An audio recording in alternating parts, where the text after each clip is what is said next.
মানুষ মারা গেলে তাকে কবর দেওয়া হয়। কবর জীবনের সময়সীমা হচ্ছে মৃত্যু থেকে পুনরুত্থান পর্যন্ত। এ দীর্ঘ সময়ে কবর কারো জন্য হবে জান্নাতের একটি টুকরো অথবা জাহান্নামের একটি অংশ। হয় সেখানে বেহেশতি নাজ নিয়ামত পাবে, নয়তো পেতে থাকবে যন্ত্রণাদায়ক শাস্তি আর আজাব, যা চলতে থাকবে কিয়ামত পর্যন্ত।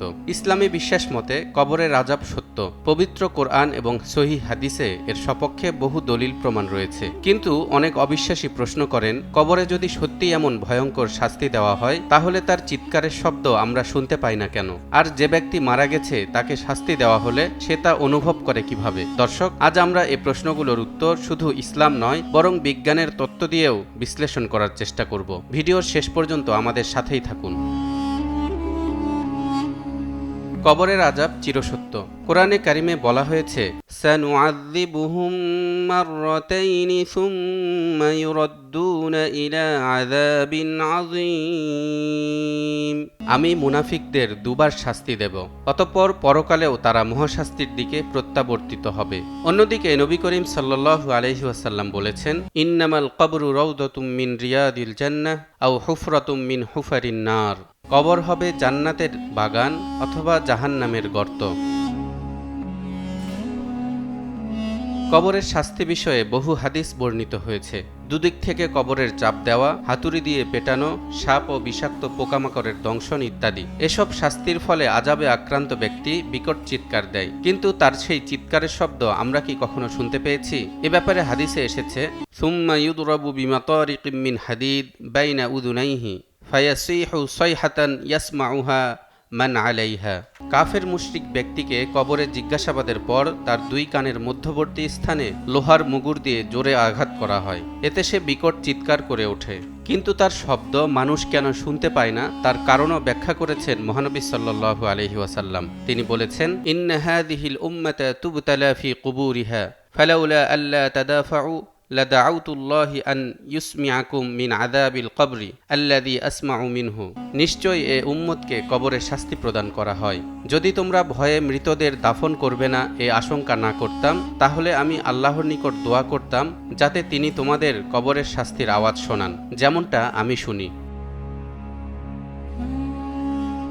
তবে হাদিস থেকে জানা যায়, মানুষ আর জিন ছাড়া অনেক প্রাণী কবরের আজাব তথা মৃত ব্যক্তির চিৎকার শুনতে পায়। এ ব্যাপারেও অনেকে প্রশ্ন করেন, তাহলে বিভিন্ন কবরস্থানে কেন পাখি বা অন্যান্য জীবজন্তু উত্তেজিত হয়ে বা ভয় পেয়ে পালিয়ে না গিয়ে স্বাভাবিকভাবে থাকে? এর উত্তর হচ্ছে, হাদিসে শুধু এতটুকু বলা হয়েছে তারা কবরের আজাব বুঝতে পারে, কিন্তু কতটুকু বুঝতে পারে এই বিষয়ে বিস্তারিত কিছু বলা হয়নি। হয়তো তারা কোথাও কোথাও বুঝতে পারে, সবটাও বুঝতে পারে, আবার আংশিকও বুঝতে পারে। যেমন রাসূলুল্লাহ সাল্লাল্লাহু আলাইহি ওয়াসাল্লাম একদিন খচ্চরের উপর আরোহণ করে এমন কিছু কবরের পাশ দিয়ে অতিক্রম করছিলেন যেগুলোর অধিবাসীদেরকে শাস্তি দেওয়া হচ্ছিল। খচ্চরের ছুটাছুটির কারণে তখন তিনি তার উপর থেকে পড়ে যাওয়ার উপক্রম হয়েছিলেন।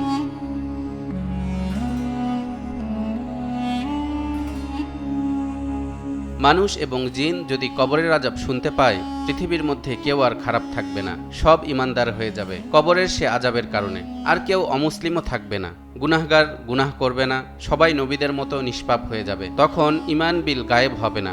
আল্লাহ চান না দেখে ঈমান আনুক, না শুনে ঈমান আনুক।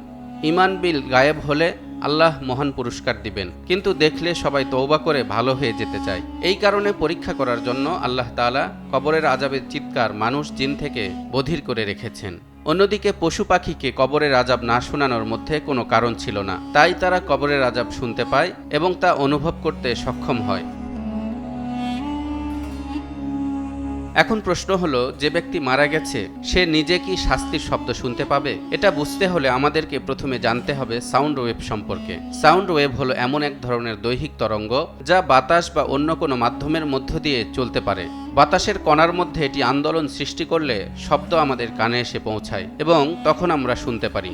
বর্তমানে কিছু গবেষণায় দেখা গেছে সাউন্ড ওয়েভ মানুষের মস্তিষ্ক ও স্নায়ুতন্ত্রকে গভীরভাবে প্রভাবিত করে। এমনকি মৃত্যুর পর শারীরিকভাবে সবকিছু বন্ধ হয়ে গেলেও মস্তিষ্কে কিছু স্নায়বিক কার্যকলাপ চালু থাকে। বিশেষ করে যখন একজন মানুষ মৃত্যুর আগে বা পরে গুরুতর আঘাত পায়, তখন মস্তিষ্কের কোষগুলো কিছু সময়ের জন্য সংকেত প্রেরণ করতে পারে। এটি নির্দেশ করে মৃত্যু এবং জীবনের মাঝে একটি সংযোগ বা অবশিষ্ট শক্তি থাকতে পারে, যা কবর জীবনে শাস্তি বা পুরস্কারের অংশ হতে পারে। মূলত কবরের আযাব দেখতে হলে বান্দার যে দৃষ্টিশক্তি দরকার তা নেই এবং তার আযাব শোনার জন্য যে শ্রবণ শক্তির দরকার সেটাও তার ধারণ ক্ষমতার বাইরে। তবে আল্লাহ তাআলা যাকে দেখাতে চান সে দেখতে পায়। সুতরাং যারা আল্লাহ তাআলার সীমাহীন ক্ষমতা সম্পর্কে জ্ঞান রাখে ও তার স্বীকৃতি প্রদান করে তারা কিভাবে এসব বিষয়কে অস্বীকার করতে পারে? তালহা ইবনে রেজা, নিউজ 24।